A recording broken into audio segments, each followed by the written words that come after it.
So how to withdraw USDT from your Exness to your Binance account. This is my Binance account and this is my Exness. For example, I want to withdraw my $500 to my Binance as a USDT. So you have to press on withdraw.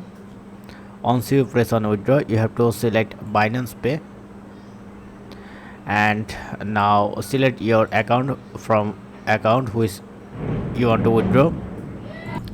Now enter your amount. Make sure this is 10 to 500 USDT. So you have to press on continue. Now you have to enter your Binance ID.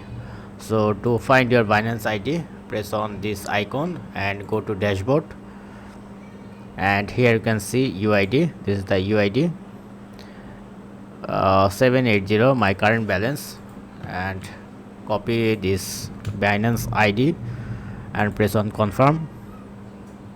Now you have to verify with your code to check my account, check my 14887 on.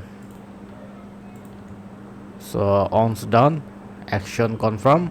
Now transaction is progress. Now time is 10:04. Now let's check how much time it's need to withdraw. Now it's within 1 minute. You can see my balance is added here. If you press on transaction history, then you can see my withdrawal is done. So now if you go to your account, now if you press on your total amount, then you can see it's USDT. So that's it. Thank you. Don't forget to thumbs up. Have a good day. Thank you.